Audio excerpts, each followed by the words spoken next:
Olá, meu muito boa noite a todas e a todos. Gostaria de lhes dar as boas-vindas ao nosso painel. Então, hoje nós vamos discutir... para quem não me conhece, tá? Eu sou a professora Daniele Mamed, sou professora aqui da Universidade Federal de Mato Grosso do Sul, da Faculdade de Direito, e trago hoje o nosso palestrante, professor Fernando Antônio de Carvalho Dantas, contando também como debatedores com o professor João Francisco Barreto e com o professor Carlos Furlani, tá certo? Então, hoje nós temos essas questões para discutir, que tem uma grande pertinência, ainda mais nos tempos que nós estamos vivendo atualmente, mas antes de apresentarmos efetivamente o nosso palestrante, nós gostaríamos de dar um recadinho para você que está acompanhando o nosso congresso, tá certo?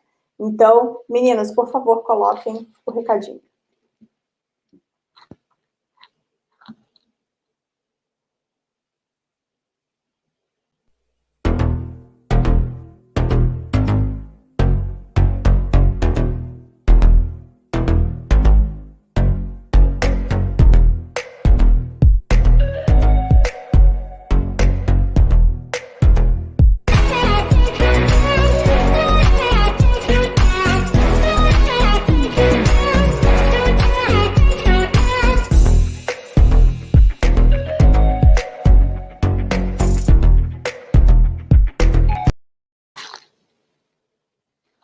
Pois então, aqueles que são bons de criatividade, né, por favor, colaborem aí na busca pelo nome do nosso mascote do evento, tá certo? Então, por favor, vamos chamar aqui ao nosso estúdio, à nossa mesa, né, o professor Fernando Antônio de Carvalho Dantas, né, o professor que é doutor e mestre em Direito das Relações Sociais pela Universidade Federal do Paraná, é graduado em Direito, é professor titular de Teoria do Direito da Universidade Federal de Goiás, professor do Programa de Pós-Graduação em Direito Agrário da Universidade Federal de Goiás também, professor colaborador do Programa de Pós-Graduação em Direito Agroambiental da Universidade Federal de Mato Grosso e do Programa de Pós-Graduação em Ciências da Sociedade da Universidade Federal do Oeste Paranaense. Tá lembrando que eu dei uma resumida no currículo do professor Fernando Dantas, né? E, além disso, tive a honra de ser aluna dele também, né? O que muito, muito me alegra. Foi alguém que contribuiu sobremaneira com a minha formação, então sou muito grata ao professor Fernando. Por favor, coloquem aí o professor Fernando Dantas. Isso, agora sim. Então, ele vai, na verdade, conversar conosco hoje, né, fazer algumas considerações sobre os impactos da implantação da Rota de Integração Latino-Americana, né, o professor Fernando, que é um latino-americanista convicto, né, que transparece isso em todas as suas falas, e vocês vão, então, poder escutar o professor acerca desse assunto. E aí, também apresento a vocês os nossos debatedores, professor, então, João Francisco Barreto, e professor Carlos Furlani, que também irão colaborar com alguns levantamentos, alguns questionamentos acerca desse tema, e que vão nos acompanhar essa noite também. Os professores são professores também da Universidade Federal de Mato Grosso do Sul, do curso de Direito em Três Lagoas. Então, devidamente apresentados, passo, sem mais delongas, a palavra para o professor Fernando, para que vocês tenham o prazer de escutá-lo. Professor Fernando, com você. Muito obrigado, boa noite a todas e a todos. Para mim é um prazer muito grande participar de um evento com alguém que eu conheço desde o momento em que entrou na universidade, a professora Daniele Mamed.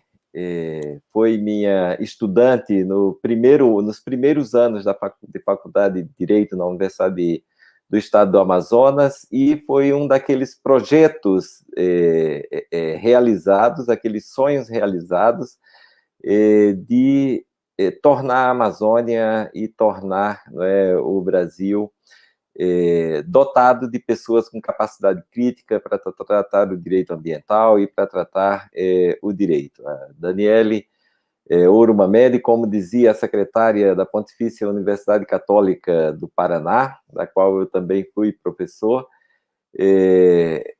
ela deixa todo mundo feliz e contente, todo mundo que está do seu lado feliz e contente, porque não é à toa e não é sempre que encontramos alguém de ouro, né? Então, Daniele de Ouro Mamede, é uma felicidade muito grande participar desse evento contigo. Eu gostaria de agradecer ao professor José Francisco pelo convite, à Universidade Federal do Mato Grosso do Sul, a oportunidade de estar com o professor Furlani e a oportunidade de dialogar sobre integração latino-americana, especialmente, né, nessa perspectiva de logística, nessa perspectiva relacionada à infraestrutura, que vou deixar um pouco de lado nesse tema, nessa dimensão, para falar de algo maior, né? E acredito que bem mais interessante do ponto de vista das tentativas de integração latino-americana.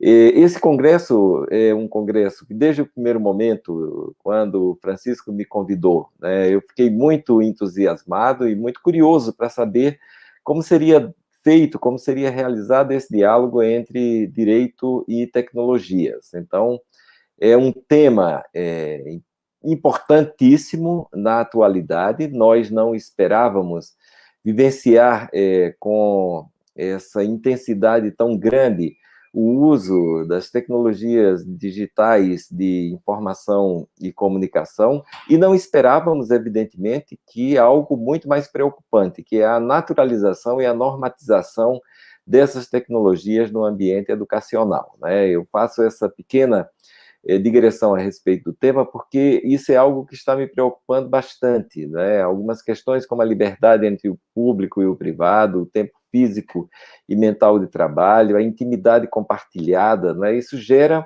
algumas opressões que eu chamo de opressões tecnológicas, né? Uma capacidade relacionada à capacidade de habilidade de manuseio de tecnologias, a opressão midiática, não é? A gente tem que ter sempre uma performance e uma estética bonita e bela no ambiente virtual para ser adequado e para ser atrativo, né? A opressão divina, que é aquela sensação de estar onipresente em tudo ou não estar em nada, né? A opressão social, a sala de aula, o escritório, o ambiente de trabalho, o mundo inteiro parece que está na sua sala, na sua casa, bisbilhotando a sua estante, os seus livros, os seus quadros, os seus móveis, a sua roupa, né? O que eu diria que é uma espécie de promiscuidade entre o público e o privado, né?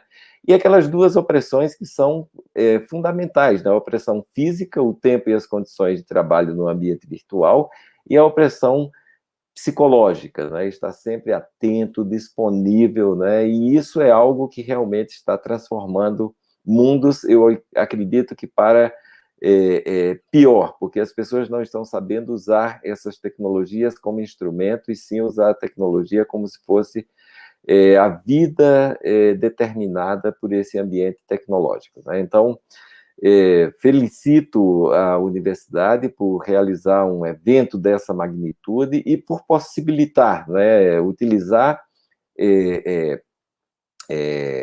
as tecnologias como instrumento para transformar mundos e para difundir ideias. Eu acredito também que sem isso, evidentemente, que nós não estaríamos dialogando hoje com tantos temas e tantas pessoas e de tantos lugares diferentes, com essa intensidade proposta pelo Congresso. Então, estão todos e todas de parabéns pela organização do evento. O tema que me foi dado, que me foi pedido, no primeiro momento eu tive uma sensação muito boa e uma paixão muito grande, porque é o tema que venho trabalhando há algum tempo, pelo menos nos últimos 20 anos, desde que fui para a Universidade do Estado do Amazonas, na implementação do programa de pós-graduação em Direito Ambiental, o primeiro programa de pós-graduação em Direito Ambiental no Brasil, e onde tivemos, talvez, um dos primeiros grandes projetos de pesquisa relacionados, né, à integração latino-americana, que foi o projeto que tratou, juntamente com a professora orientadora da Daniele de Ouro Mamede, professora Solange Teles da Silva, do Tratado de Cooperação Amazônica, né, e a Organização do Tratado de Cooperação Amazônica como instrumento de integração e de proteção da Amazônia. Então, num primeiro momento, eu fiquei muito feliz com o tema. Depois que eu vi a especificidade do tema, que era tratar da rota de integração latino-americana numa perspectiva logística e muito cara para quem mora no Mato Grosso do Sul e para quem mora no oeste brasileiro e para quem mora nesse centro da Abya Yala, ou da América do Sul, que é uma região, não sei se vocês sabem, eu acredito que sim, né, que já foi tratada como uma espécie de região de jurisdição própria, delimitada pelos rios que fazem essa integração do mundo interior da América Latina, do mundo interior da Abya Yala, né? Então, as navegações entre Santa Cruz de la Sierra, com país, com cidades e com lugares da Amazônia, se davam de modo muito intenso, né? Porto Maldonado, no Peru, Cobija, na Bolívia, né? Parece que tinham uma vida autônoma nesse centro da América do Sul, que se distanciava um pouco daquilo que é a integração que a gente conhece hoje e as jurisdições que a gente conhece hoje, distribuídas em tantos países que conformam esse ambiente plural e esse ambiente extremamente complexo que é a América Latina, que é aquilo que eu vou chamar sempre pelo nome dado e referenciado pelos povos originários, né, América de Abya Yala. Então, vejam bem, essa rota de integração latino-americana, isso não é algo novo, isso é algo muito antigo, né, do ponto de vista de uma perspectiva logística de integração do grande continente de Abya Yala, que a gente conhece como Norte América, Centro-América e Caribe, e América do Sul, não é? Então, vejam bem, as tentativas ao longo da história de realizar a integração latino-americana, tanto do ponto de vista dos meios de comunicação, e as estradas são um meio de comunicação, como do ponto de vista das relações culturais, das relações humanas, né, que são as relações, acredito que mais importantes numa perspectiva de integração, foram tentativas, umas frustradas, outras exitosas, mas parece que no caso brasileiro a mais exitosa foi aquela que é configurada, que é trazida num ditado popular, né, de que o Brasil é um país que vive de costas para a América Latina, vive de frente para o mar e de costas para os países de tradição e de língua castelhana, né? Por que será que isso aconteceu? Então, eu pensei em estruturar essa minha fala a partir dessa perspectiva, né, complexa, dessa perspectiva que nos faz pensar bastante, estampada numa pequena pergunta, né? O que integra e o que desintegra a América Latina? Essa foi sempre uma questão central, né, para quem conhece as complexidades da América Latina e para quem vive a América Latina. Eu tive o prazer de debater isso durante muito tempo, no período em que fui professor convidado e professor visitante do programa de pós-graduação que tinha um doutorado e que tem um doutorado em pensamento latino-americano na Universidade Nacional da Costa Rica, e esse debate sempre foi estimulado, né, para que a gente superasse algumas questões que foram topicizadas como questões referenciais da identidade latino-americana, né? Quer dizer, então, nós, do Brasil, que tivemos uma tradição colonial voltada para a colonização portuguesa e, portanto, para valores da coroa e do país Portugal, nos diferenciamos bastante daqueles povos que tiveram uma tradição colonial castelhana, uma tradição colonial hispânica voltada para valores do mundo hispânico. E isso foi uma perspectiva muito ruim, porque parece que não tinha integração. E a gente chegava a uma conclusão muito interessante, né, de que o próprio fato do Brasil falar, quando encontramos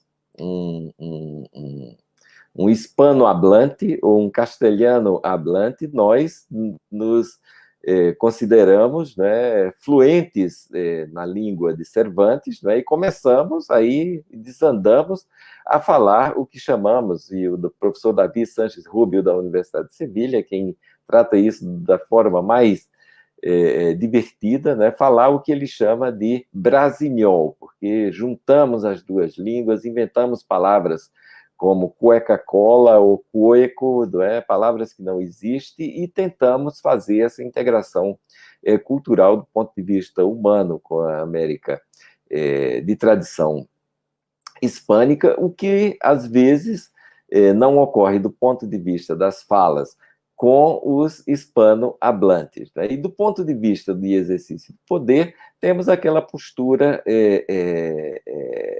colonial, hegemônica, não é, de que o Brasil seria o país superior aos demais países da América Latina, por isso que o ditado popular fala no Brasil de costas para os países de tradição latino-americana. Né? Então, por ser uma questão que sempre esteve no debate, como sempre esteve numa posição central no debate latino-americano, a gente sempre teve uma curiosidade muito grande para encontrar os pontos de integração e os pontos de desintegração da América Latina. E encontramos isso, né, evidentemente, que nos elementos que nos oferecem a matriz cultural colonial, quer dizer, língua, castelhano ou português, processos políticos, esse é um dado muito importante, né? Os processos políticos vivenciados nos países de tradição hispânica são muito diferentes dos processos políticos vivenciados no Brasil, um país de tradição portuguesa, não é? O reconhecimento e as experiências dos povos originários, que comumente chamamos de povos indígenas, as revoluções e lutas por independência, não é? Que são elementos que fazem com que a gente encontre diferenciações gritantes, diferenciações, poderia-se dizer até, na perspectiva de Boaventura de Souza Santos, abissais, né, no que diz respeito ao que são as identidades, né, dos povos, dos países de tradição hispânica, e nós que somos povo com tradição colonial portuguesa. Evidentemente que há uma perspectiva aí muito importante, que é a perspectiva dos povos e dos vínculos com os povos originários, que, com exceção do Chile e da Argentina, todos os demais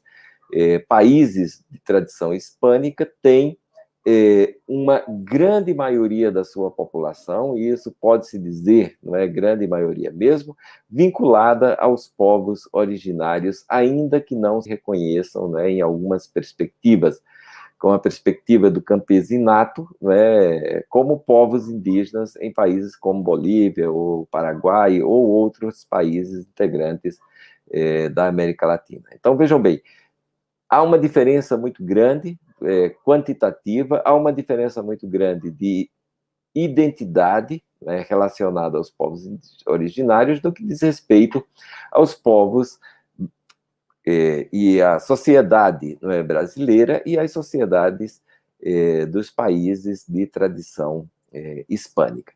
Essa sempre foi uma questão que foi tratada por um autor da Costa Rica chamado Eduardo Saxe Fernandes, foi um dos criadores desse programa de pós-graduação que eu acabei de citar para vocês, o programa de pós-graduação doutorado e mestrado em pensamento latino-americano da Universidade Nacional da Costa Rica. Então, identificar os pontos que nos integram e nos desintegram é um primeiro passo para pensar, não é, uma possível integração da América Latina.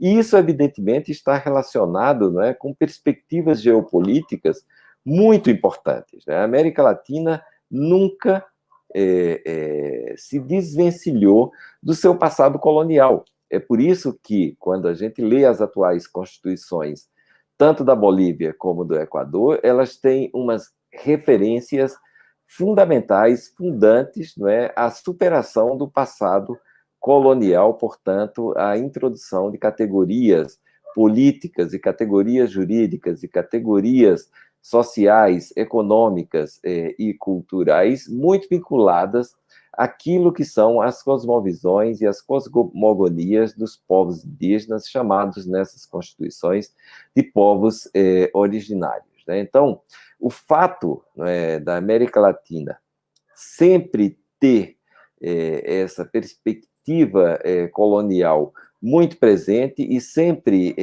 enfrentar essa perspectiva colonial do ponto de vista, né, das lutas políticas, muito, de modo muito forte nos países de tradição hispânica, faz com que aí a gente tente atualizar e canalizar as perspectivas contemporâneas relacionadas a uma luta ou a movimentos pela criação ou pela instituição de uma autonomia geopolítica latino-americana. Mas isso não foi sempre assim na história, né? A gente pode arrolar os movimentos que integram e desintegram a América Latina em três perspectivas geopolíticas, né? A primeira delas seria uma perspectiva caracterizada pela hegemonia geopolítica dos Estados Unidos em toda a América Latina, e aí a gente pensa a América Latina do México até o extremo sul, né, a Terra do Fogo, extremo sul da Argentina e do Chile, né? Em segundo lugar, né, os diálogos, e eu chamaria, né, de diálogos e hegemonia geopolítica da União Europeia na América Latina, especialmente e especificamente, né, no que diz respeito à interferência e uma espécie, né, de hegemonia dos países ibéricos, Portugal e Espanha, por conta do processo colonial. E, em terceiro lugar, uma autonomia geopolítica latino-americana, que é nessa perspectiva que eu vou aprofundar um pouquinho mais, porque aqui é que se situa, né, essa ideia da rota de integração latino-americana na perspectiva logística, de construção de estradas, de construção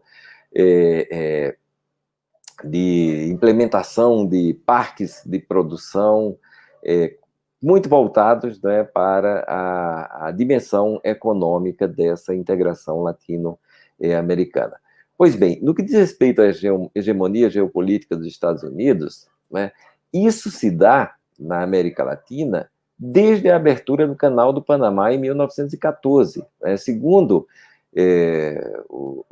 os autores que estudam essas perspectivas da integração e da desintegração latino-americana, a construção do Canal do Panamá em 1914 separou o continente em uma espécie de duas ilhas geoestratégicas, né? A Ilha do Norte, dominada pelos Estados Unidos, e a Ilha do Sul, caracterizada pelas rivalidades coloniais entre os países ibéricos, Portugal e Espanha, representados, né, numa suposta e cultuada rivalidade entre os dois países,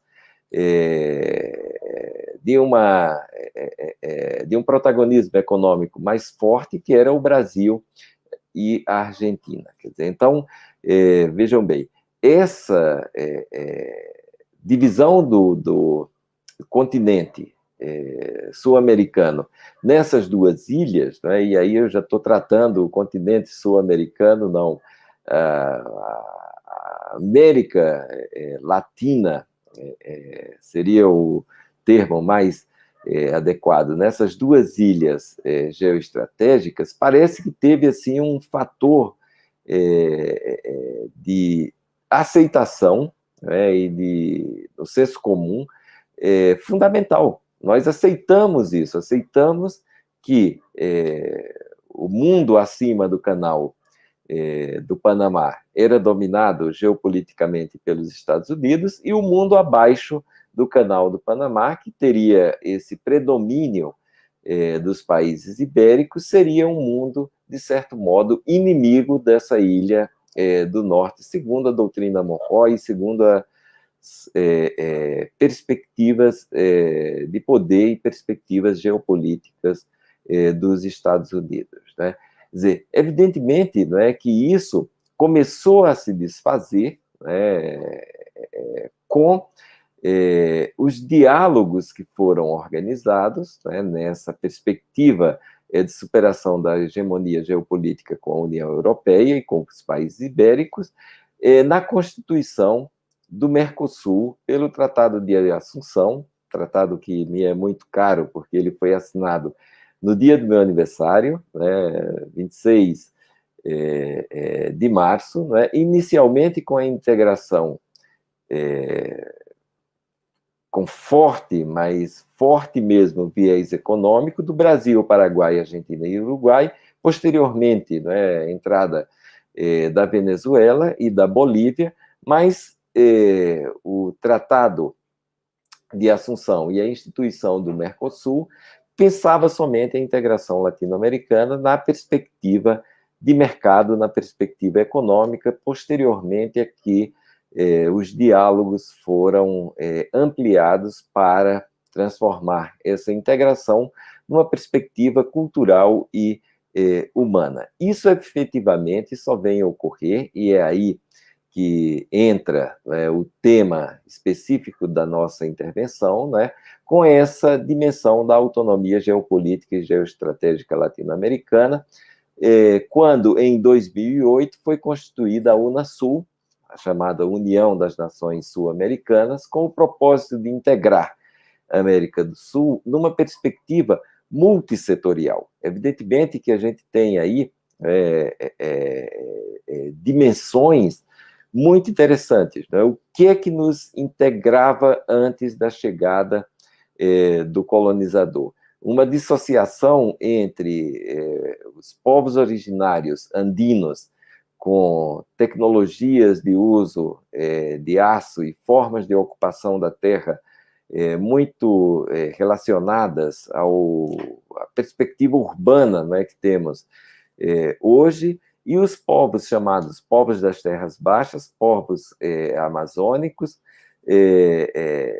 sem o domínio de tecnologias para a utilização do metal. Isso evidentemente que é um dado questionável. Há arqueólogos que dizem que havia perspectivas de uso de metais, e evidentemente que sem grandes aglomerações urbanas, né, o que também é um dado questionável, porque o arqueólogo Eduardo Neves, quando trata das culturas tapajônicas e manauaras, né, diz que tinham organizações sociais e urbanas em aldeias e aglomerações muito grandes. Então, vejam bem, somente com a instituição da Unasul, a União das Nações Sul-Americanas, com essa perspectiva multissetorial de integração da América Latina, é que as dimensões de cultura, educação, tecnologia, riquezas humanas e naturais, né, comércio, aliados, né, a uma forte necessidade ou intencionalidade de construção de um bloco político com soberania compartilhada e desenvolvimento autônomo, é que realmente se pôde pensar numa integração latino-americana que superasse determinadas situações de dependências, situações de submissão da América Latina a países integrantes do capitalismo central, principalmente países relacionados com a América do Norte, não é? E aí situa, por excelência, os Estados Unidos, e Europa, já numa perspectiva de superação e extrapolação da dependência dos países ibéricos. Né? Portanto, o que integra a América Latina nessa perspectiva contemporânea, né, de criação da Unasul e nessa perspectiva multissetorial, já pode se afirmar, e isso é um dado que o Eduardo Sax Fernandes trata com muito cuidado, e se situa numa perspectiva de superar, de identificar, né, em primeiro lugar, né, o passado comum de experiências coloniais sofridas, né, que podem ser categorizadas como experiências genocidas, etnocidas, ecocidas, com o saque e a destruição de riquezas naturais e humanas, a dependência cultural, política e econômica, e principalmente, né, o que integra a América Latina nessa perspectiva são as lutas de superação do passado colonial. É isso que a gente está tratando hoje com muito afinco nas universidades, que adotam o pensamento crítico como uma ferramenta de libertação dos povos, principalmente, né, no que diz respeito aos estudos decoloniais ou aos estudos subalternos ou pós-coloniais, como são chamados pelos autores que tratam dessa dimensão crítica. Não é? A criação da Unasul, ela consolidou experiências de integração como as experiências históricas, né, e fundamentais da comunidade andina, né, e a experiência, que aí tem um dado muito importante, né, a comunidade andina sempre foi pautada pela integração não somente econômica e de mercado, mas principalmente da integração de povos. Exatamente, não é por essa razão é que o novo constitucionalismo latino-americano, constitucionalismo que rompe com os paradigmas clássicos do constitucionalismo europeu e do constitucionalismo norte-americano, é um constitucionalismo fundado em cosmovisões indígenas, principalmente as cosmovisões do bem viver, Suma Camânia, Suma Causai e Nhanderecô, Aimara, Quechua e Guarani, né? E são perspectivas jurídicas, constitucionais, muito pautadas para a organização social da comunidade política desses países. Ralhalia Bolívia, e Bolívia é um exemplo claro, né, de superação de tentativas de anulação de um processo de libertação de seus povos, como aconteceu nas eleições desse domingo, a redemocratização da Bolívia diante do golpe de 2019, certo? E essa comunidade andina, com uma integração de povos, teve uma relação muito exitosa no que diz respeito à construção de instituições que representassem e que representem a possibilidade de desenvolvimento com o rosto humano dessa comunidade andina, principalmente pela tradição dos povos Quechua e Aimara, povos dominantes, né, na região dos Andes, e de outros povos argentinos, chilenos, como Mapuche e outros que dialogam nessa perspectiva da integração andina. E a união, evidentemente, né, a essa comunidade, a Unasul, né, a união do Mercosul, que é a experiência do Cone Sul da América do Sul, especialmente Brasil, Uruguai, Paraguai e Argentina, posteriormente com a introdução da Venezuela e as ainda em processo, né, a introdução da Bolívia como integrantes, não é, do Mercosul, desse mercado comum europeu, volto a dizer, muito atrelado a essa dimensão de mercado, a essa dimensão econômica. É claro que outras experiências, como o Comitê Intergovernamental, coordenador dos países da Bacia do Prata, não é, e esse é um comitê também integrado pelo Brasil, né, e a Organização do Tratado de Cooperação Amazônica, foram experiências muito relevantes para a criação da Unasul, a União das Nações da América do Sul, nessa perspectiva de integração de povos e de integração econômica com o propósito de desenvolvimento com rosto humano, de desenvolvimento autônomo, de jurisdição e de soberania sobre riquezas que chamamos de riquezas naturais e riquezas humanas, evidentemente, muito relacionadas não somente aos minérios, mas também aos conhecimentos, aos minérios e à biodiversidade, né, os patrimônios genéticos, como são conhecidos, a partir da Convenção da Diversidade Biológica, mas principalmente aos conhecimentos relacionados a essas riquezas naturais do mundo latino-americano, né. Segundo duas pesquisadoras da Universidade Federal do Ceará, as professoras Germana de Oliveira Moraes e Raquel Freitas, né, a proposta da Unasul assenta-se no pressuposto de que a consolidação desse novo órgão político e o êxito do processo de união e de integração dos países da América do Sul dependem, em grande parte, da transcendência do processo de integração econômica a partir da detecção e construção conjunta de uma identidade sul-americana. Portanto, é importante resgatar, né, essa perspectiva multissetorial, né, que envolve as dimensões como cultura, educação, tecnologia, energia, riquezas naturais e humanas, comércio, bloco político com soberania compartilhada e desenvolvimento autônomo, que foi uma proposta do início do século, final do século XX, início do século XXI, principalmente, né, nesse período do início do século XXI, construído, né, de modo dialogado e participativo, com forte perspectiva soberana, né. Essa ideia de integração latino-americana, né, nessa dimensão multissetorial, superava em muito a ideia de integração de mercado na perspectiva meramente econômica, né. E isso, evidentemente, que só foi possível graças a uma espécie de movimento de descolonização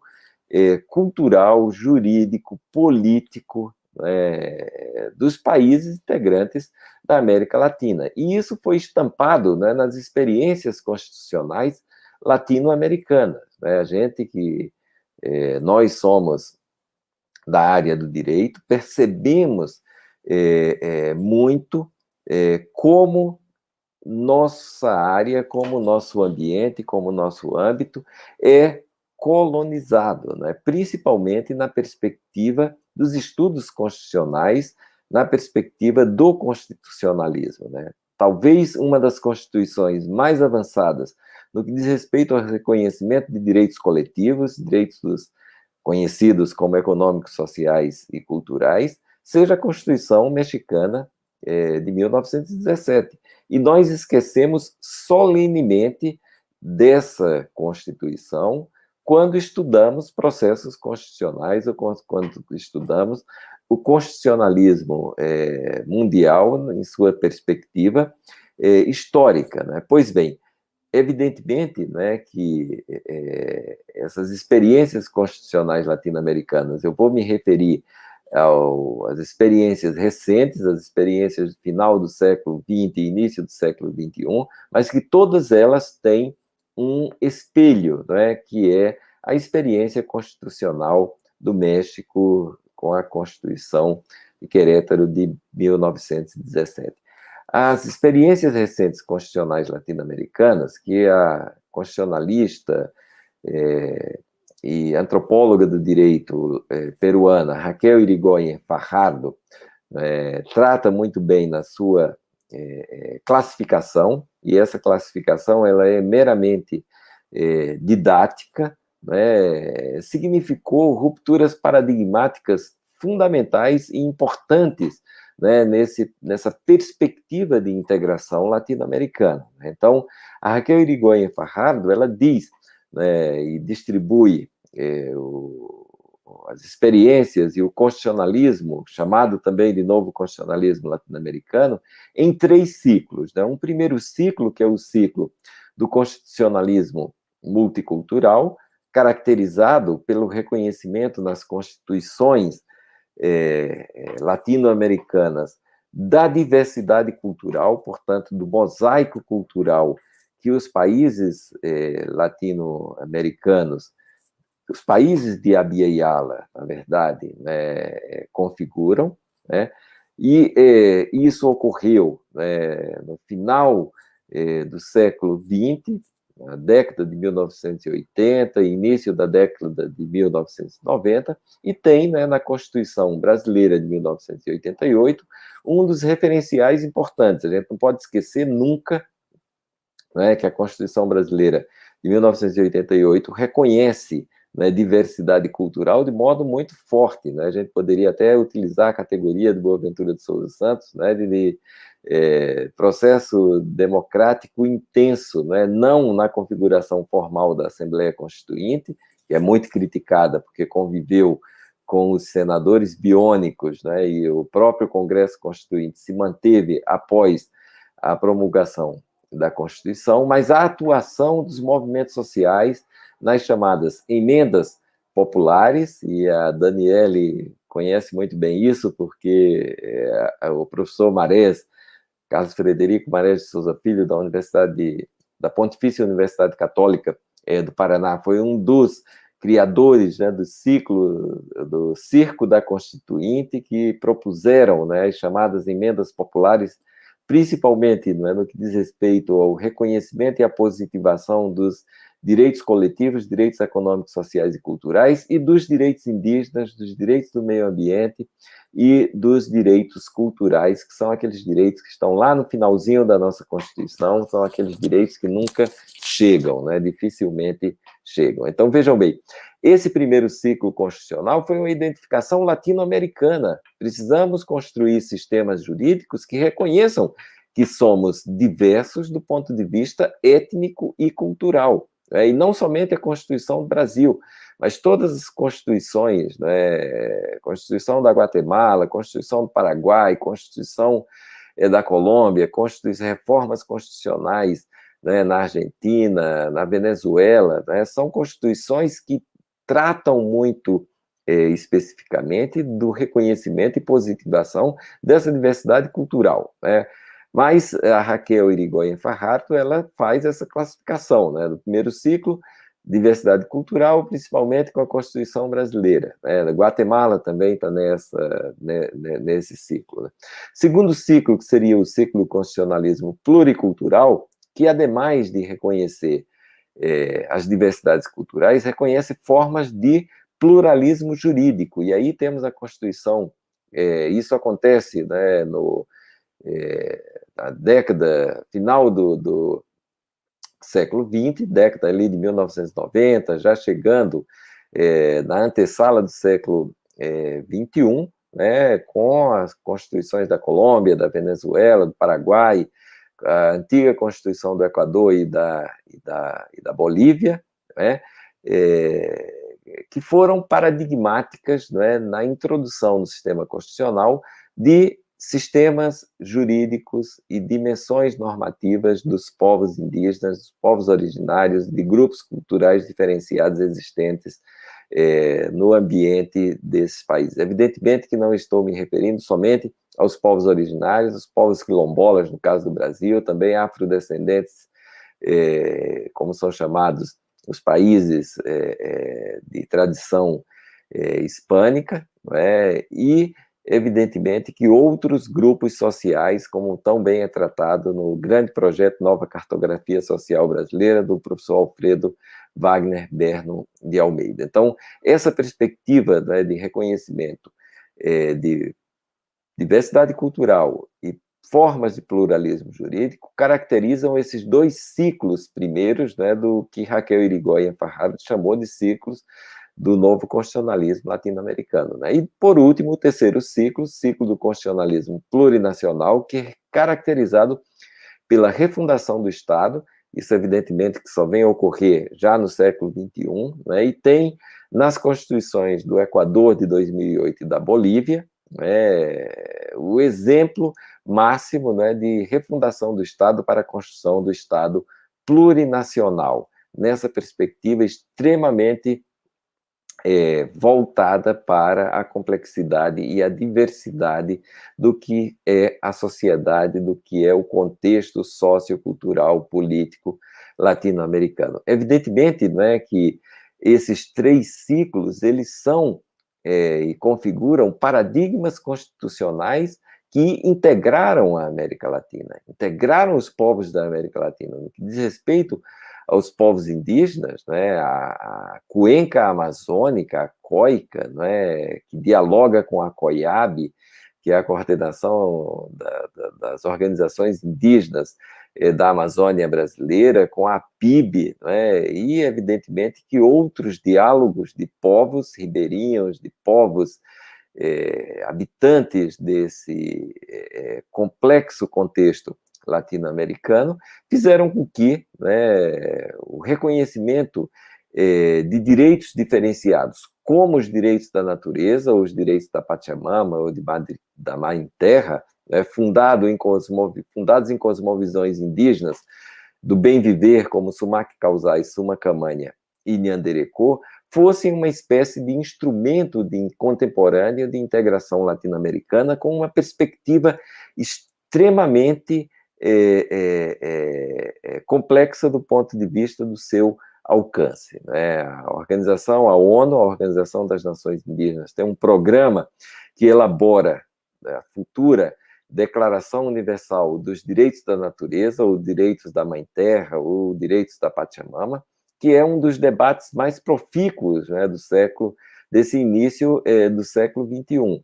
O Vaticano, o Papa Francisco, promulgou uma encíclica papal chamada Laudato Si, ou Nossa Casa Comum, que trata exatamente das cosmovisões indígenas e do novo constitucionalismo latino-americano, produto dessa integração cultural, política, jurídica da América Latina, no cuidado com a nossa casa comum. E o que é muito importante hoje, né, na efetivação de direitos, ou naquilo que hermeneuticamente se convencionou chamar de diálogo de cortes ou diálogo de tribunais, é o reconhecimento da natureza como sujeito de direito, o que já ocorreu no Equador, muito próprio, porque o Equador foi o primeiro país que reconheceu os direitos da natureza em sua Constituição, com o Rio Vilcabamba e outros, mas também com a Colômbia, com o reconhecimento do Rio Atrato, a Amazônia colombiana, né, e outros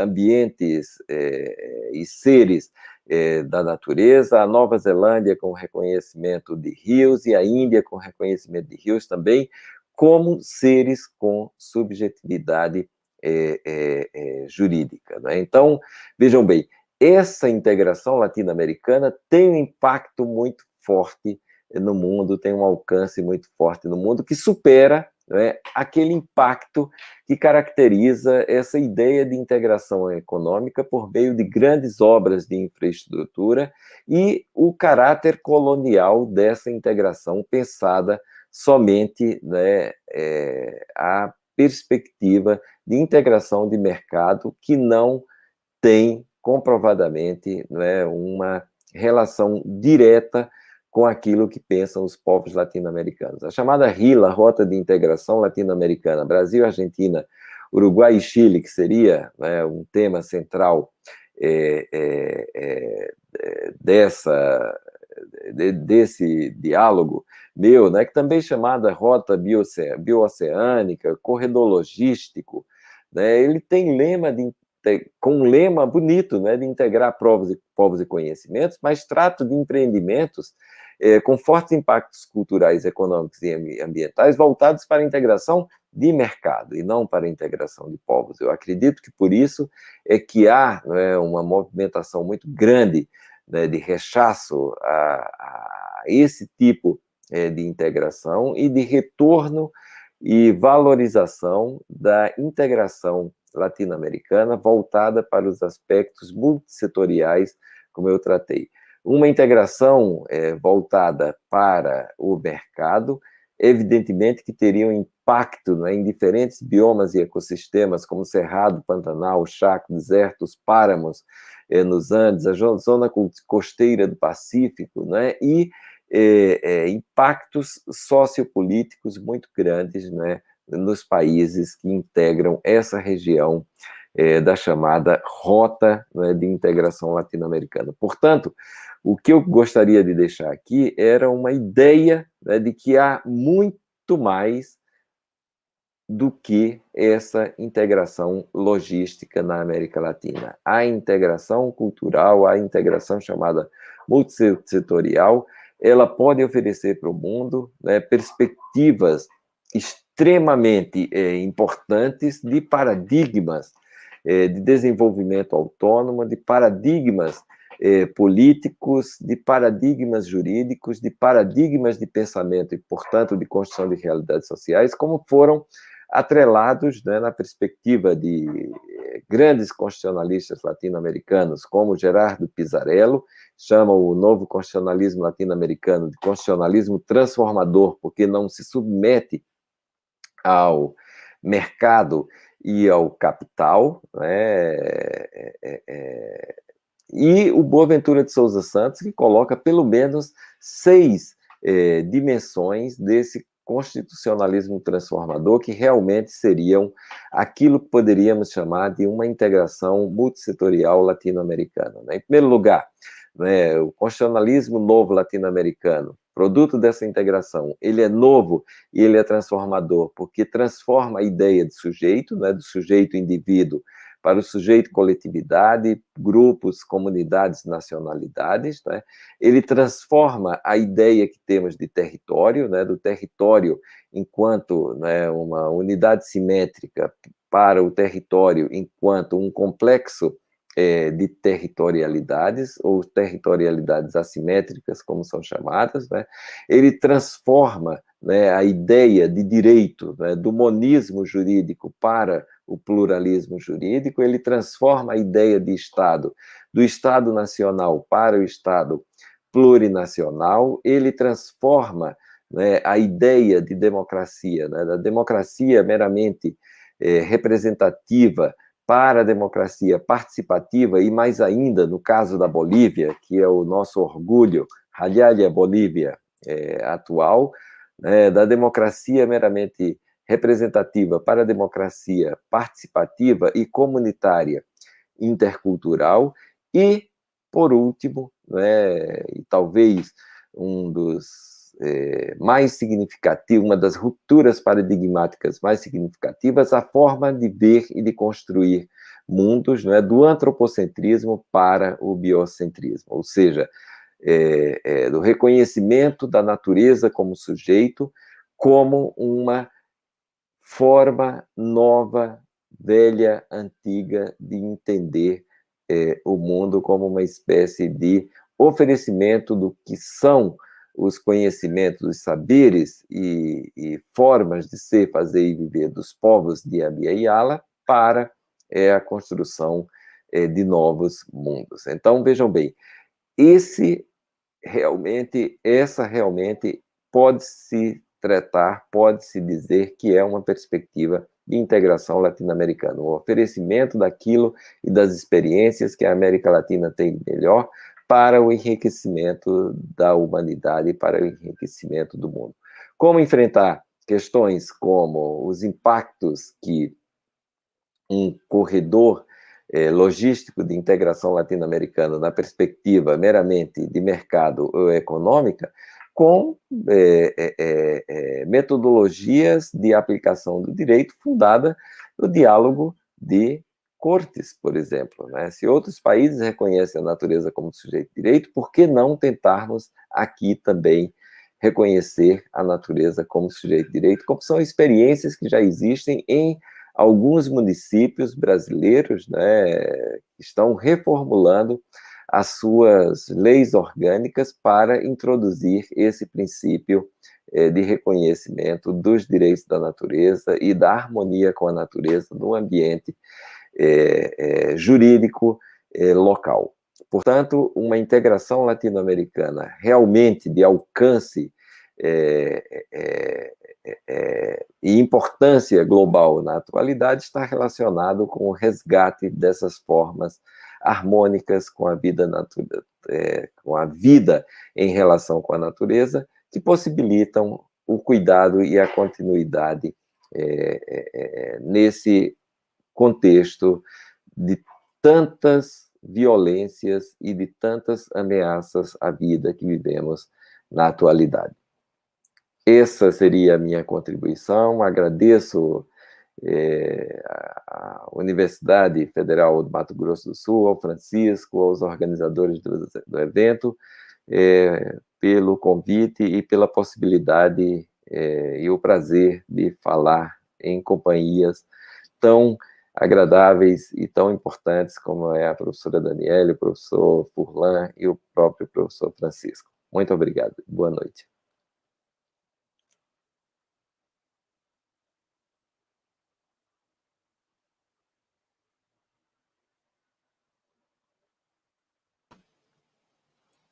Bom, agradeço, então, ao professor Fernando pela sua fala, pela sua contribuição, por nos ajudar a refletir a questão da integração latino-americana, né, para além da simples existência de uma rota bioceânica, né? Então, tem diversas questões de fundo aí que a gente precisa pensar para pensar a integração latino-americana. Então, assim, na verdade, como debatedora, a gente já está com o tempo bastante, o tempo passa muito rápido, né? Mas como debatedora, apenas gostaria de levantar algumas questões nesse sentido dos impactos que essa rota pode vir a causar, né? Nós sabemos as informações que se tem, na verdade, já tem boa parte dela já está construída, mas é uma rota que afeta, né, e tem trazido já problemas para povos indígenas, para comunidades tradicionais, como todo mega empreendimento, na verdade, né? Então, o que me preocupa nessa questão é tratar esse tema da integração sob esse ponto de vista, das macro-obras e que passam por cima, muitas vezes, das comunidades minoritárias, das comunidades que têm menos poder, digamos assim, de decisão, e que acabam tendo que absorver esses impactos, né? Então, nós sabemos que a rota, ela passa aí, ela perpassa a Amazônia, Pantanal, a Cordilheira, né, dos Andes, e existem, né, vocês procurarem, não é bem o meu tema de estudo, mas eu dei uma procurada e vi que existem várias comunidades pleiteando direitos, né, direitos de consulta, direitos a não terem o seu território invadido pela rota, enfim, tudo isso. Mas eu acredito que o professor Fernando nos ajudou também a enxergar por outros vieses, a questão da integração na América Latina. E aí a gente pode pensar, né, a gente fala de Bolívia, mas a Bolívia foi aí meio excluída, né, da rota, e a gente sabe que a luta da Bolívia pelo mar é algo bastante histórico, e seria uma oportunidade de resolver a questão da saída para o mar da Bolívia, e que está sendo desperdiçada. Então, se o professor puder comentar um pouco a respeito disso, eu já me dou por satisfeita e passo a palavra para os meus colegas para que eles façam as suas perguntas. E aí vou tentar fazer um pouco em bloco, talvez, né? Porque daí o professor já faz uma resposta só. Gente, eu não consigo parar de chamar o homem de professor, me perdoem. Chamando eu só de falei velho. que era professor, né? Mas ele entregou aí. Quando é que foi isso? Foi lá atrás, eu tive a honra de aprender muito. Tem uma pergunta aqui, alguém fez questionamento aqui acerca da questão da segurança pública. Não sei se eu entendi bem, mas escreveu assim, ó, a questão da segurança pública seria o impacto relevante na implantação da rota de integração latino-americana. Deixa eu ver se tem mais perguntas aqui. Excelente exposição, muito obrigada, professor Fernando, parabéns pela palestra. Alguém comentou aqui acerca dos direitos que devem ser respeitados e as culturas preservadas nesse processo de integração. Que mais? Deixa eu ver. Pelo que eu estou vendo, acho que são essas as perguntas, tá? Então, a minha pergunta na verdade, gostaria que ele comentasse sobre a exclusão da Bolívia, e aí passo... Como é que vocês preferem? Vocês preferem que ele responda a mim, e depois vocês perguntam, ou todo mundo já pergunta? O que é que vocês acham? Professor Carlos, professor João Barreto. Boa noite, professora.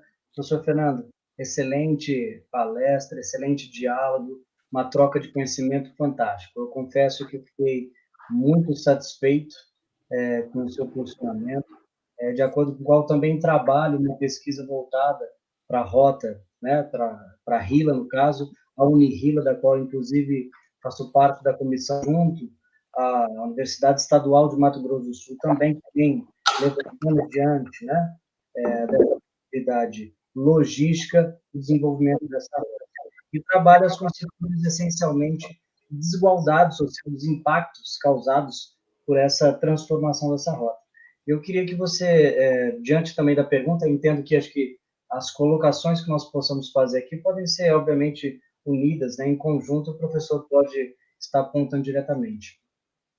Esses impactos, é interessante que, diante desses estudos que nós estamos realizando, não há ainda uma concepção jurídica muito bem formada para que esses impactos, principalmente quanto às desigualdades sociais e, obviamente, as minorias, né, as comunidades e as minorias, vêm sofrendo. Qual a solução que o senhor poderia apontar? Só condicionou essa questão das cores, a composição das cores. Eu queria que o senhor deixasse mais claro isso para nós, se fosse possível.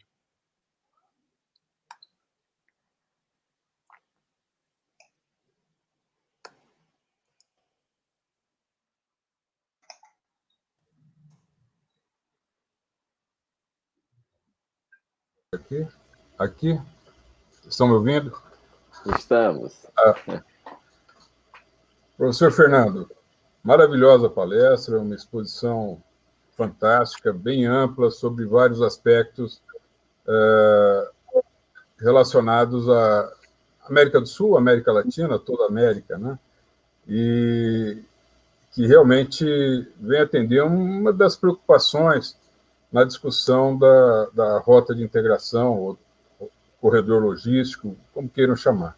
Na verdade, o nome aqui utilizado, a Rota de Integração Latino-Americana, como mencionou o professor Carlos, é porque foi um dos primeiros nomes surgidos nessa rota, e houve também, ao mesmo tempo, uma preocupação de uma integração de universidades ao longo dessa rota. E daí veio a denominação de Unirila.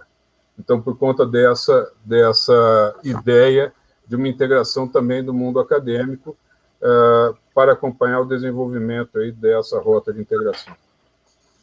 É claro que tem vários aspectos aqui para serem considerados desculpe, na realidade, em termos de preocupação com a integração das pessoas ou das regiões, tive a oportunidade de participar de um evento no ano passado, em Campo Grande, onde houve, simultaneamente, a divisão de várias salas, grupos de estudos, e dali se falava, a partir da integração de um corredor logístico, é claro que iria haver uma afetação muito grande da população que fosse alcançada por ele. Mas o que se colocava desde então, e isso que é importante, é que será implantado. Na verdade, no lado paraguaio já existem rodovias que vão facilitar esse acesso e, de alguma forma, esse corredor logístico sairá. Só que naquela oportunidade, eu pude ouvir prefeitos, por exemplo, da cidade de Porto Murtinho, que fica às margens do Rio Paraguai e logo leva a uma passagem natural dentro desse corredor, porque haverá ali uma ponte que está sendo construída com recursos de Itaipu para a ligação rodoviária. E isso vai até Carmelo Peralta e daí atravessa o Chaco Paraguai em direção ao norte da Argentina.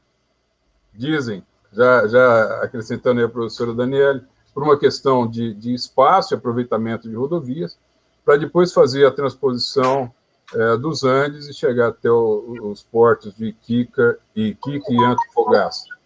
E nessa situação, esse prefeito de Porto Murtinho, ele falou, olha, nós temos um problema, que é a convivência com a cidade de Carmelo Peralta. Os habitantes daquela cidade só têm o recurso de Porto Murtinho.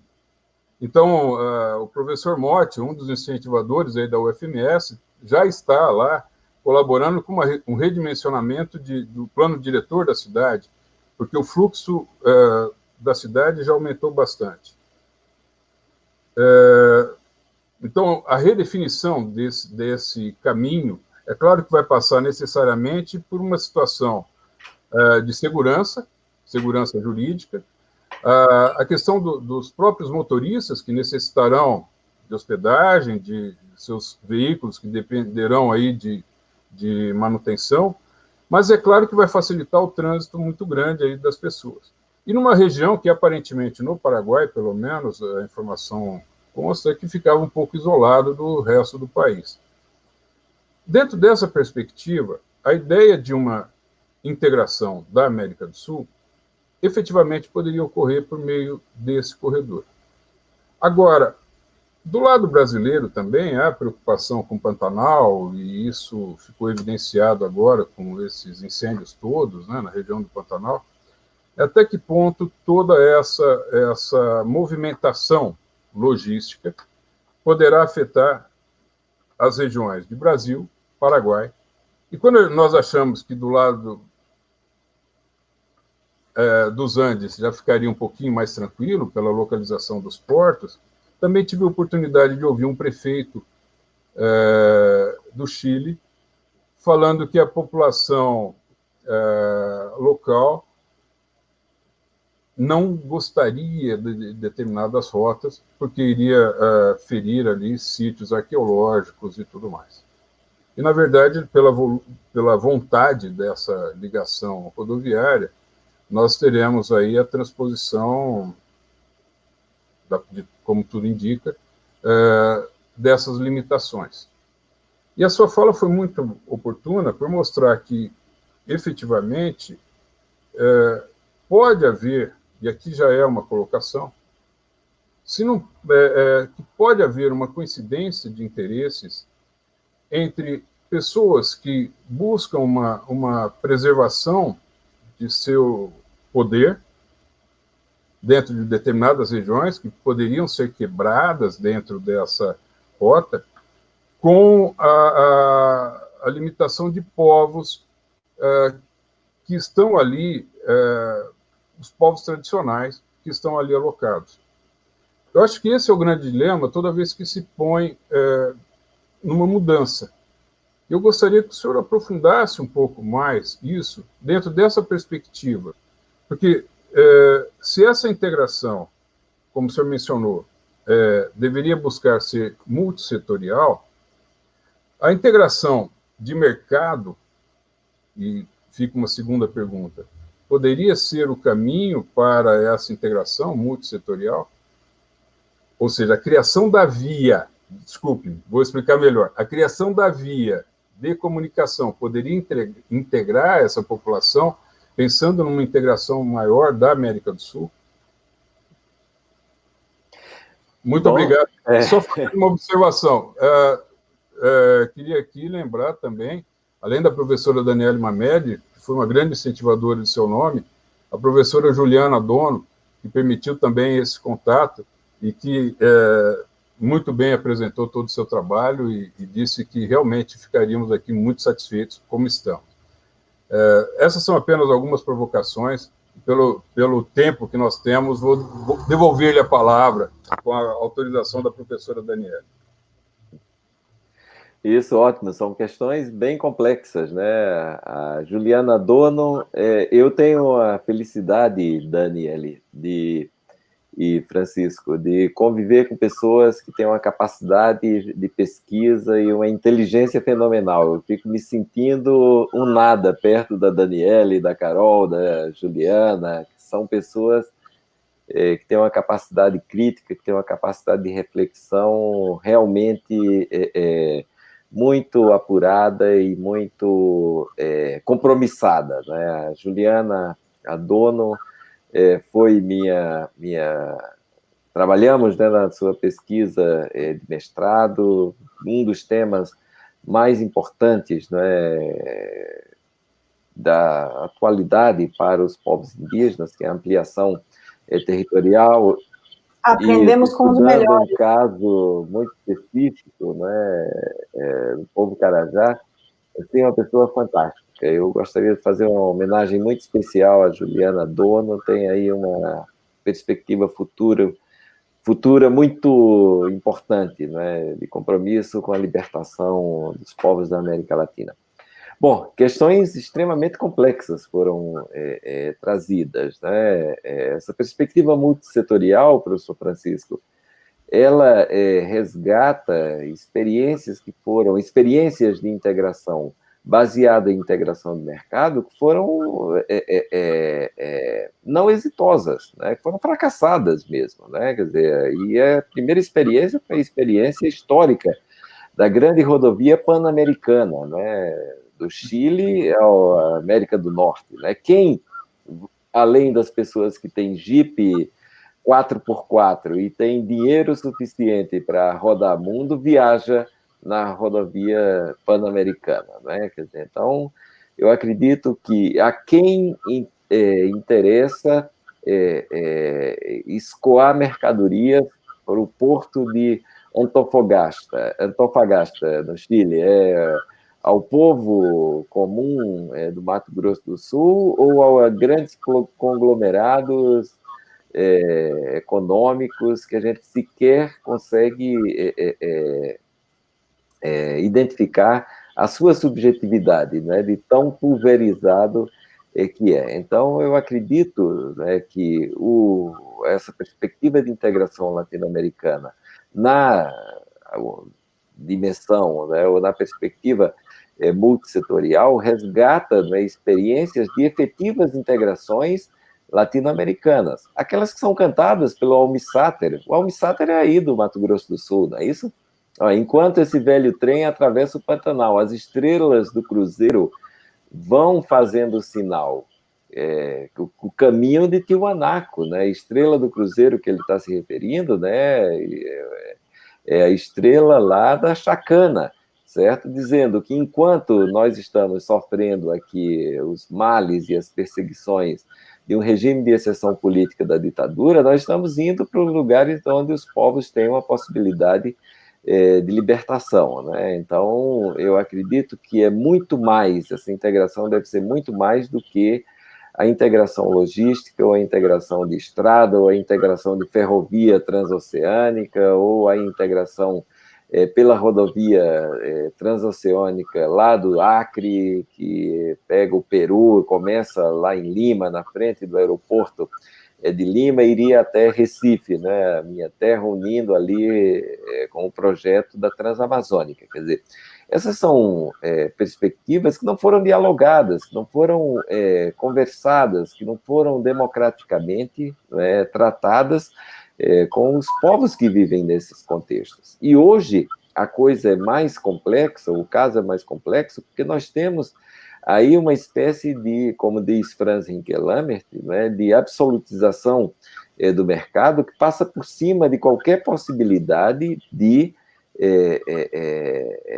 vida digna, de vida saudável, de vida com qualidade, de povos que não estão incluídos nessa perspectiva de mercado, porque são povos e são vidas descartáveis ou desechables, né, como é dito nos países, aí ele fala latina. Evidentemente, não é que, e eu dei ênfase na fundação da Unasul, exatamente porque a fundação da Unasul agregava, né, e congregava e convergia, né, todas as capacidades latino-americanas, tanto do ponto de vista energético, a autonomia energética e de tecnologias de processação de minérios com potencial energético, como é o petróleo, o gás, e a própria água com o aquífero Guarani, e o investimento maciço da América Latina, a partir dessa perspectiva da união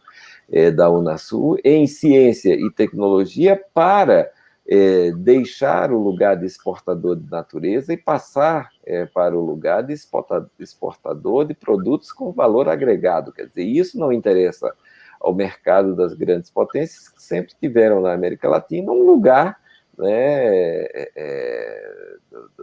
da exploração ou da produção e da multiplicação do seu capital, certo? Então, quando pensamos na integração a partir somente de infraestrutura e de logística, a gente está retirando, né, do contexto da integração a criatividade e a potência que existe na América Latina. E isso foi, evidentemente, considerado como uma espécie de afronta quando a América Latina, que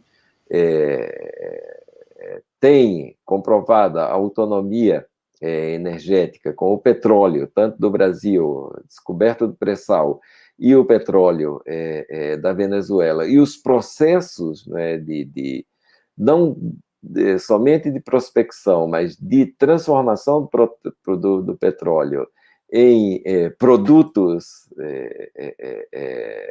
industrializados, quer dizer, com tecnologias próprias, sabe, tanto no Brasil como em outros países, foi considerado uma afronta, certo? A gente não pode desconsiderar que a Venezuela, pela rotatividade da direção da OPEP, deveria estar na direção da OPEP na atualidade, né? Quer dizer, então, vejam bem, isso foi considerado uma espécie de afronta para o capital internacional e para o grande mercado internacional. Por isso é que, no caso brasileiro, por exemplo, uma das primeiras atitudes, né, do atual governo do Brasil foi o quê? Desqualificar qualquer intento de integração latino-americana por meio da Unasur.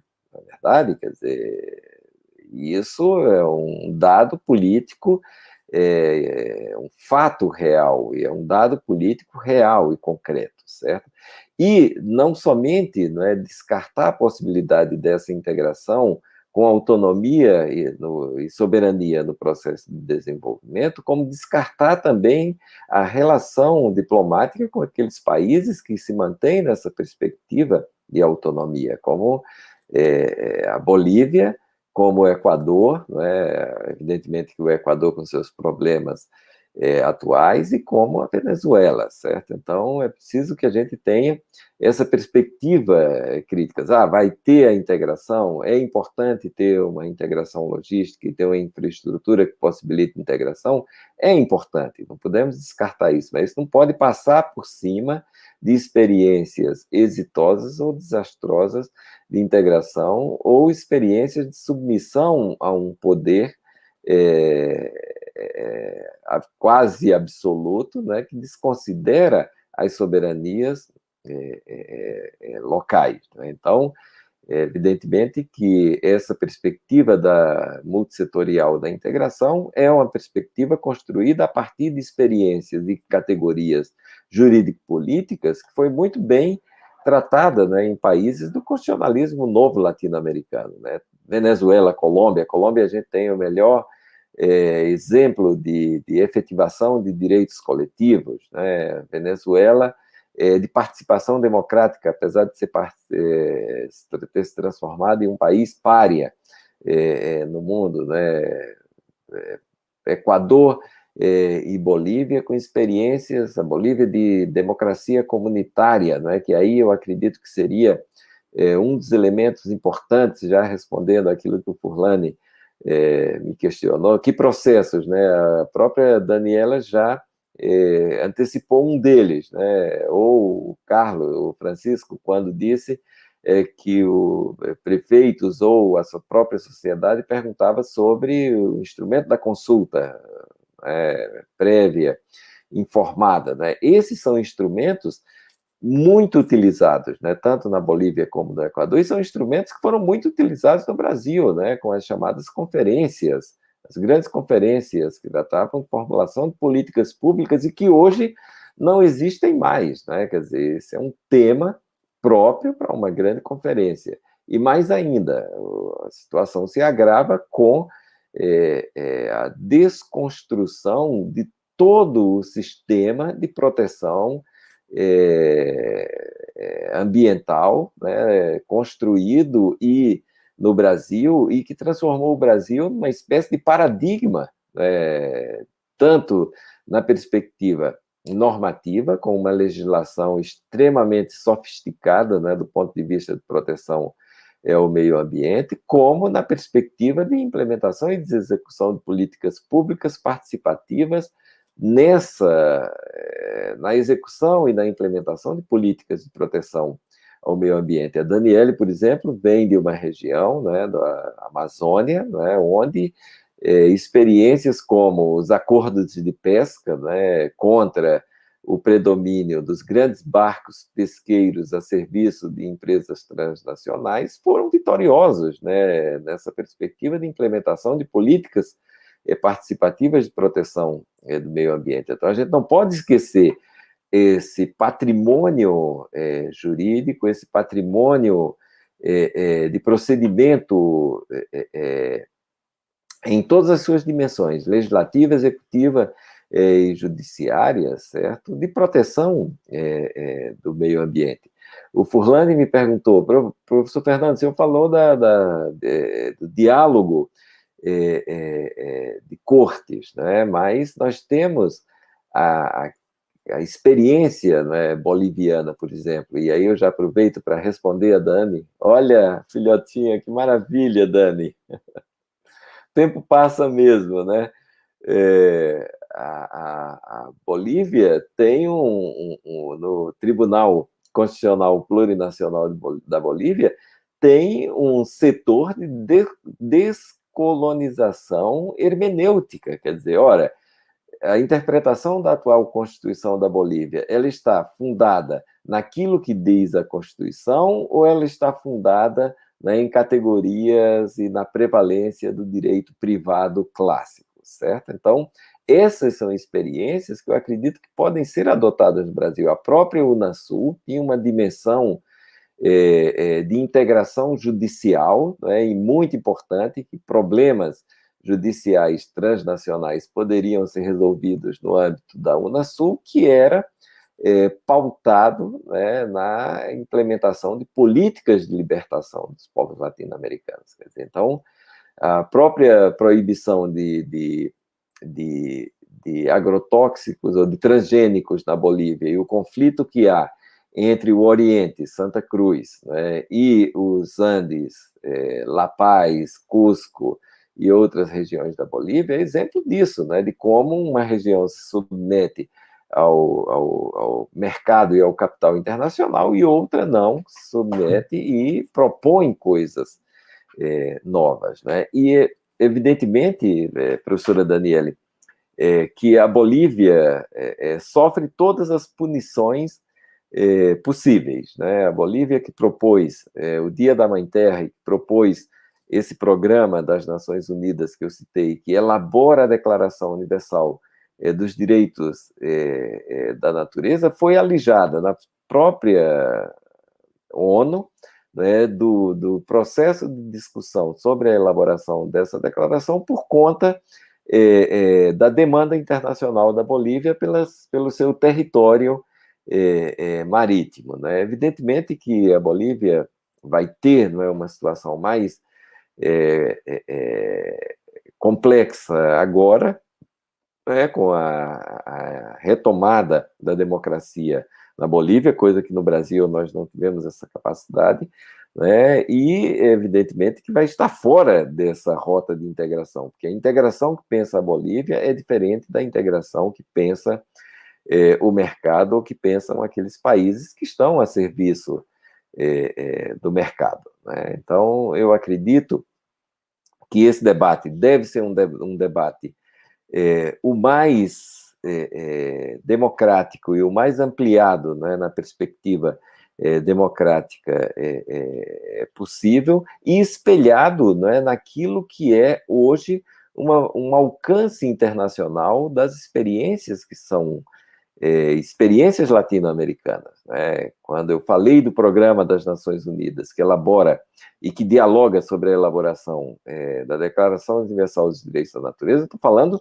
de algo que pode ser no futuro, certo? Um paradigma de proteção da natureza, a subjetivação, o entendimento, o reconhecimento e a efetivação de que a natureza é ser. De onde é que vêm essas ideias?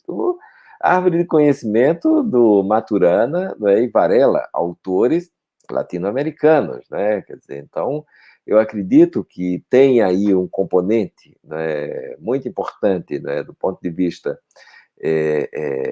da libertação e da autonomia nesse processo de desenvolvimento latino-americano, que incomoda muito o status quo mundial no que diz respeito aos processos de desenvolvimento. Então,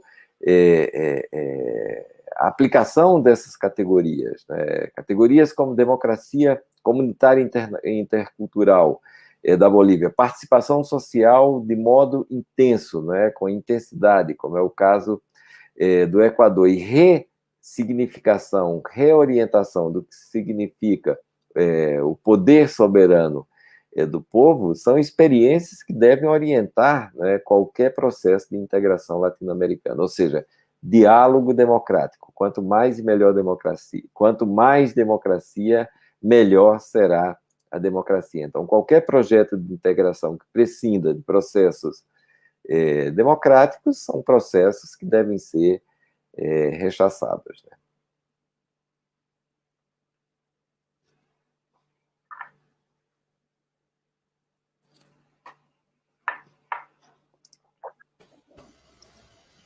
Bom, Muito bom.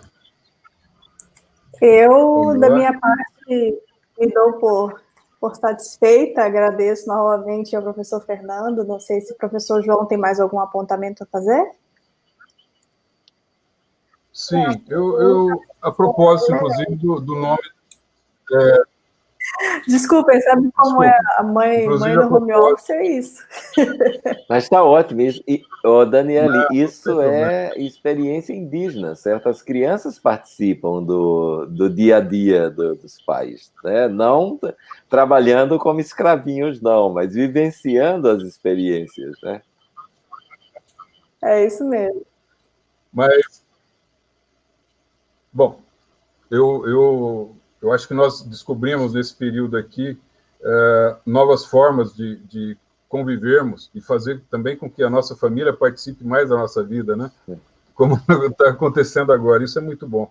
Mas só voltando para uma última observação, e lembrando aqui do evento, a gente pensando no desenvolvimento da tecnologia nesse mundo digital.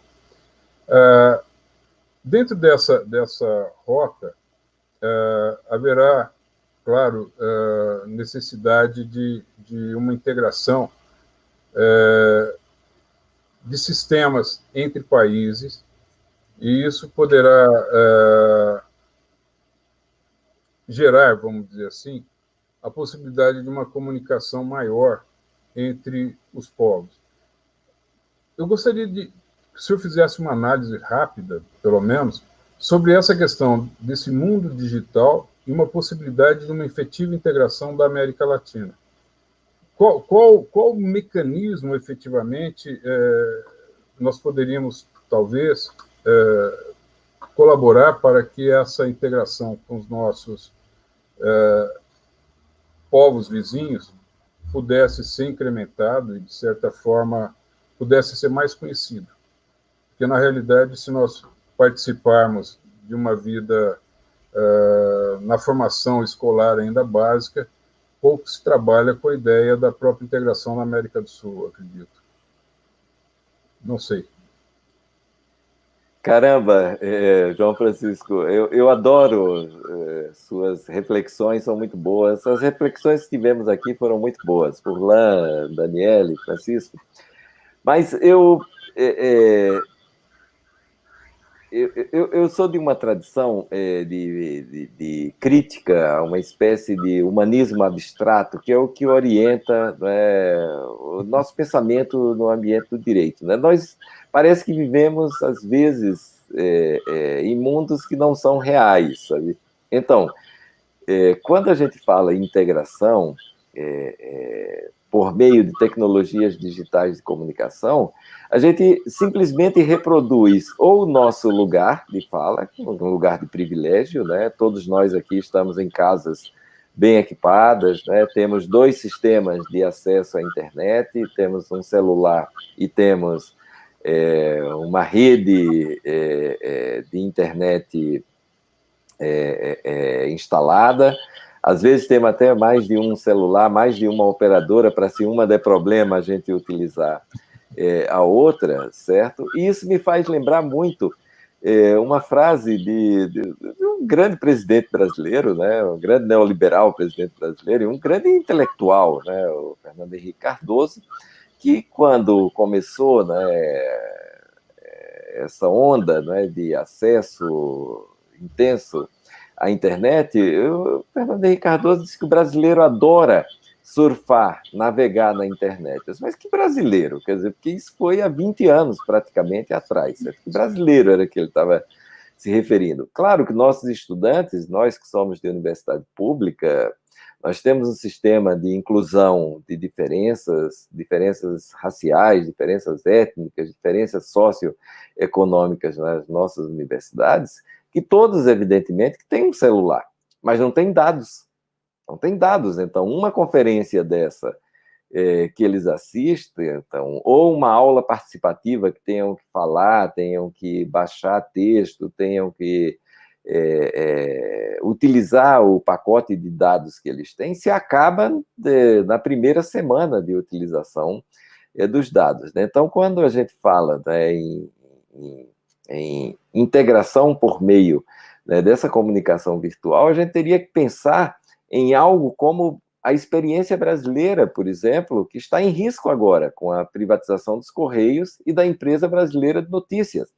Quer dizer, a EBN era um sistema fantástico de comunicação, certo? Autônomo, público, no ambiente das universidades públicas, certo? Tinha a Rede Nacional de Pesquisa, a RNP, que não vejo ninguém utilizar, aliás, ela foi desprezada completamente, a gente está usando esse sistema aqui lindo, né? Nem sei onde está o nome, não é, desse sistema, Dani, mas a gente usa o Google Meet, a gente usa o Zoom, a gente usa todos os outros sistemas e não utiliza o RNP, que foi uma rede nacional de pesquisa construída especialmente para integrar as comunidades de pesquisa no Brasil, e era uma rede pública.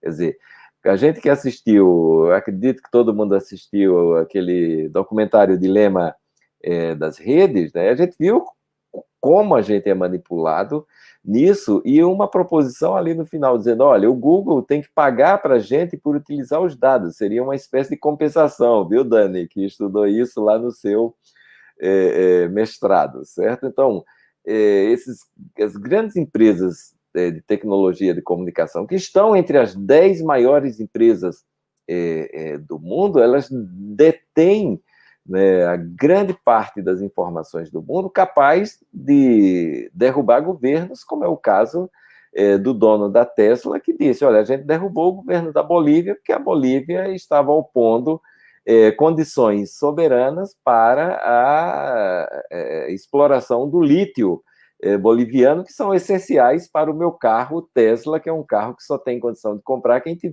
dispor de 100 mil dólares, 200, 300, 500 mil dólares para pagar pelos seus carros. Então, vejam bem, esse ambiente é um ambiente muito complexo, não é um ambiente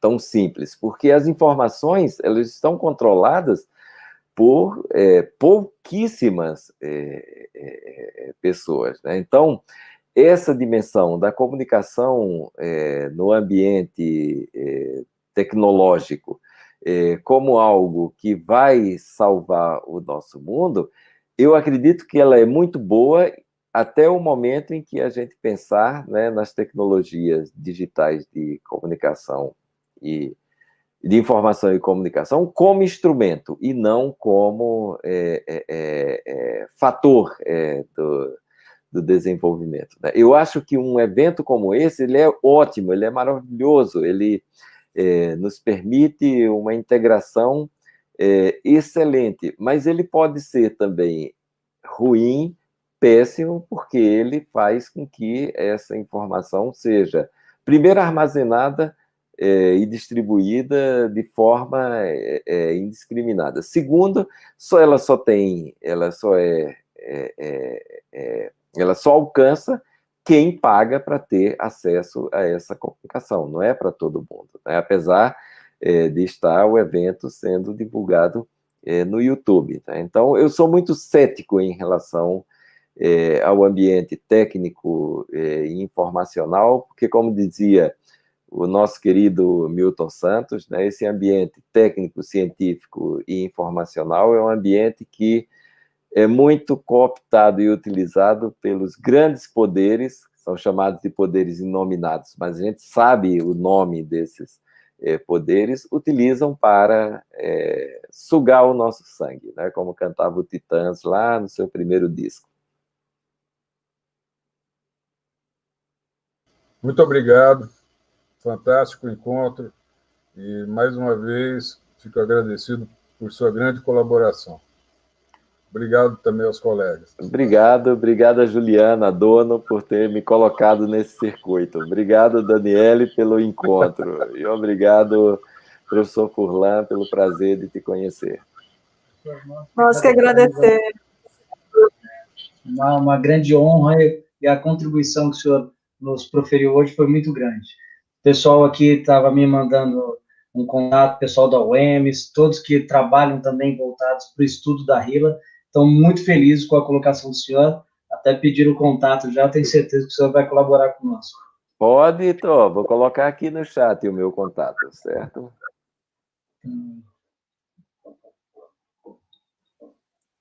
Excelente. Os eventos sempre proporcionam esses descobrir de outras relações, né, de outros contatos, e isso sempre nos enriquece muito. Eu sempre penso que no virtual isso fica mais difícil, né? Mas a gente acaba dando um jeito. Professor, eu posso colocar esse contato no chat? Pode, eu já coloquei. Só que esse chat aqui é só nosso, ele não aparece para o público. Ele não aparece, então não, pode colocar. Eu vou colocar aqui no chat do YouTube. Bom, mas é isso. Nós agradecemos mais uma vez, então, a presença do professor Fernando. Quero dizer da minha felicidade, da minha alegria de tê-lo conosco. Eu gostaria, se for possível, que o senhor participe de mais encontros nossos, de outros eventos. É muito bom tê-lo conosco. E espero que... Já fazia um tempo que a gente não se encontrava, né? Bastante tempo. E eu acho que a gente não precisa esperar passar tanto tempo assim, né? De repente pensar aí de fazer mais coisas juntos. Uhum. Espero que nos vejamos em breve. E agradeço aí o encontro. E, professor Francisco, fico aqui à tua disposição, viu? Vamos dialogar, eu acho que isso é muito importante. E não vamos desprezar essa experiência que se vai implementar a RILA, vamos implementar de modo que seja dialogado e que tenha aí uma participação das universidades na perspectiva de pesquisa e desenvolvimento, né, que é uma perspectiva muito boa. Agora, sem anular, né, o potencial, né, criativo que tem a universidade. Tá certo, então agradecemos mais uma vez e Vamos lá, para quem estiver conosco, continue acompanhando o nosso congresso, que tá muito bom. E é isso aí, agradeço também aos nossos ouvintes, aqueles que estão nos assistindo